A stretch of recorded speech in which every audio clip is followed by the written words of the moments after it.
Hi, I'm Terry Murphy with Realty Times, Women in Business, Women in Real Estate, and in the men's room with Murph. But today we have a spectacular woman in real estate, and this is a woman of power. She's a powerhouse, and of course, Texas tends to do that. This is Rita Blevins. She is the Director of Professional Development for the Houston Association of Realtors. If you've never heard of them, I don't know where you live, because Houston's been setting the pace forever, and never has there been a better person to be in charge with that. And she's been with the Houston Association for 22 years. That's pretty tough. She must have started when she was about 10. She's a certified meeting professional. She is on a number of boards. The ones that were the most resonating with me, Rita, was the past president of the Houston a Society of Association Executives. That's a big deal. Named Outstanding Woman in Leadership and Real Estate by the Houston Business Journal in 2018. On top of all of that, she heads up the Texas Real Estate Leadership Program, among other things. Let me tell you something. You want to get her done? You call Rita Blevins. Thanks for joining us today on Women in Real Estate. Thank you for having me. Well, you know we've got these challenging times. How many members does Houston actually have right now? We have 42,000 members that are comprised of the Houston and outlying areas. 42,000 agents. Good. And so how are you keeping all of those agents engaged and feeling heard and included and connected during a time that's fairly confusing? Well, we have a fantastic staff that we are covering the gamut with marketing and communications. We haven't skipped a beat in regards to member services and having access to reaching out to them and having them reach out to us. We spent the first part of the week when the COVID shutdown took place or began, getting everybody access to all the technologies needed to be virtual within the first 2 to 3 days and at home. So you can essentially call anybody's extension and get a live person. You can email, you can text. We've just been there. We've reached out. We've held advisory group meetings, everything virtual, but just tried to make it as seamless and simple for all of our members as quick as possible. And you're pretty good on that quick thing. And one of the things that you told me in a pre-interview is you had to move a massive amount of courses to online. Tell us just a little bit about the process and how you did that so fast. Well, we got the call on March 12th to say, hey, we need to cancel all the classes beginning next week through the end of April. And I just said, whoa, let me get in front of the computer, give me a minute to think and process. Because those are those members that need not just the information, but they're set up for compliance. And, when we have to think about instructors that are compensated for their time and just a whole snowball series of things. So we decided, let's just move them all online. We'd already been doing a variety of meetings and events, held live broadcasts through Zoom meetings and options, just different technologies using GoToWebinar, GoToMeeting. We just needed to shift it into a fully virtual platform that was interactive. We set up the staff so that they could be proctors. We met with the commission, said what's necessary for compliance, talked to the state board to make sure that they were on board with what we were going to do. And we shifted 80 classes for the month of April, about 30 to 40 for the second half of March, all online. We just transferred anybody who was already registered for something to an online platform, let them know, send them the new links, got the instructors trained. We held a couple of train the trainers, made sure they had the technology they needed, that they were aware of the compliance issues. And we just moved forward as fast as we could. And that would be you. So the question that I would have, and I'm sure people that are watching might have an interest in or listening to, is how do you keep everybody accountable? What's the accountability factor? It's one thing to move a class online, so you can do that through Zoom or GoToMeeting or whatever, but what's the accountability behind it? Because especially when you're dealing with continuing education. So from a compliance standpoint with TREC, specifically Texas Real Estate Commission, they require that you have a visual of everybody taking part in a class. So we created some fun videos that says this is what it looks like to be part of a class, and we had some fun slides. We have a virtual app that allows us to sign people in, sign people out. It pops up their photo so we can see Terry Murphy registers through sliding over the QR code with her phone. with the app, and then it pops up Terry's photo, and so we can see Terry as Terry. We have basically we just say, this is your classroom. Here's a fun slide to show what do's and don'ts would be for you participating in a class. You know, you wouldn't fall asleep. Well, you might, but you probably wouldn't fall asleep in the middle of class without ramifications. So you shouldn't do it. You wouldn't have a conversation with your spouse or your kids, you know, in the middle of a class. So you shouldn't do it in this class. So and then we have staff that's assigned to proctor, be there, encourage people to continue to be engaged. And it's really, really beneficial almost for those passive aggressive instructors that, you know, otherwise would have to have confrontations about somebody not showing back on time or not being engaged, because they can just log them out. One of the questions that I have, knowing how presenters can be really good live, but then when you're doing virtual training, especially if it's live virtual and you're all by yourself, that requires a whole different kind of training. How are you able to, I hate to use the word pivot, because pivot annoys me, because it suggests that we're stationary and all we're doing is moving. You guys are in for the bounce. I mean, you went way out there. You had the app already. You couldn't have just developed it overnight, correct? No, we had the app. We've been using the app. We had gotten approval from the commission to utilize it. And the app obviously is a benefit that all the realtor members would use for showing properties and having access to internal systems. But this was an added feature that we had added or included a couple of years ago. So we trained the trainer. We had meetings.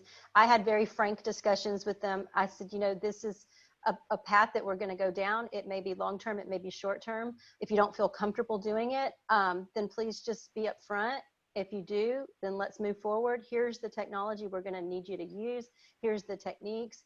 You know, if it's not a good experience for you or the students, then students moving forward, then we'll just have to revisit. And that's with anything. I mean, that's a live instructor in a live classroom. Sometimes they're great and sometimes they're not. And then we just have to have that conversation.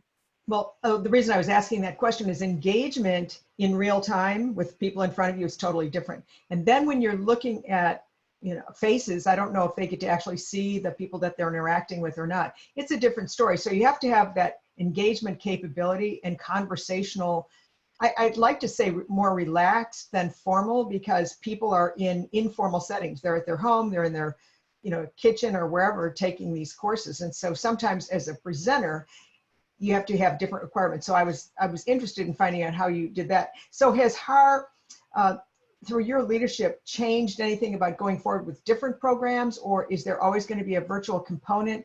What's the vision that you have with Houston?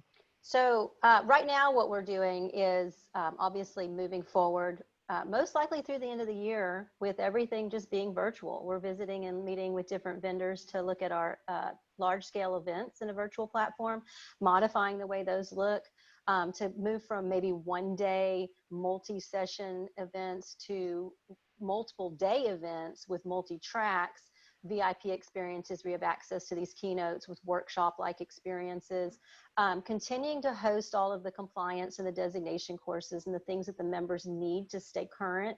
But we're also implementing a whole series of webinars that are very topical, you know, not so long and in depth, but just very concise information that our members need to know right away.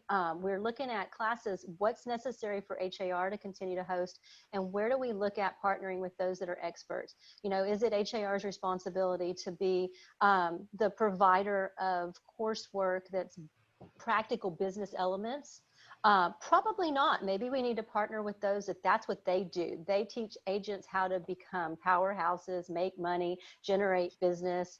You know, why is HAR doing classes on how to build your CRM when that's something that somebody who does that day in, day out is doing? So we're looking at that. Obviously, contracts, compliance, you know, new agent training, designations. We'll still be on board with all those, but maybe some of those business building skill sets, we're going to look to partner with some different organizations. See us for the end of the year, most likely 100% virtual. Don't necessarily have an idea of when we will move back to a hybrid, but when we do, it'd be a hybrid. We'll have both platforms. There's a benefit to both.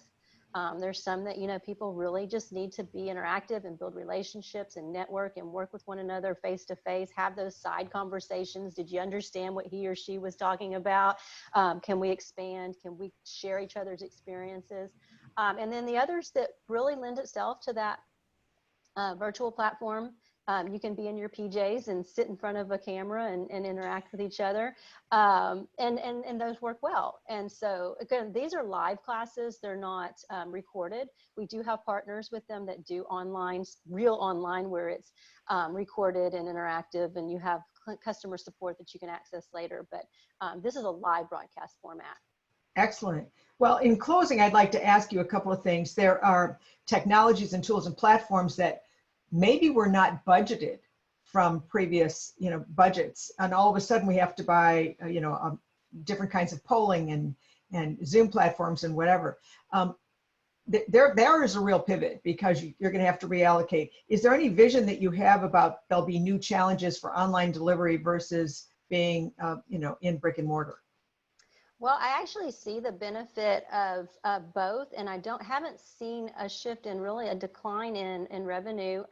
One of the things that we did obviously not have to any longer allocate for are things like catered lunches, having to pay for travel, and for those speakers that we might have to compensate at a higher rate to get them here, we don't have to do that. So those actually reduced those costs.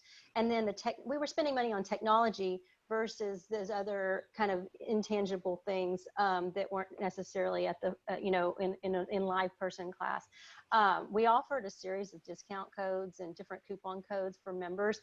I know a lot of associations, and kudos to them, were able to offer free classes across the board. But they did have to reduce probably the amount that they offered because they still had to cover those expenses. And I said, well, we had instructors that were planning to get compensated. And so we, our classes are very, very reasonably priced. So let's just offer some discount codes. It's not the solution, but it's an opportunity. And for them to still get what they need, really just kind of determining and looking at offering things that are necessary for our members to grow and be better at what they do. And so that was kind of just looking at it from, like we said, maybe we don't do everything we did before.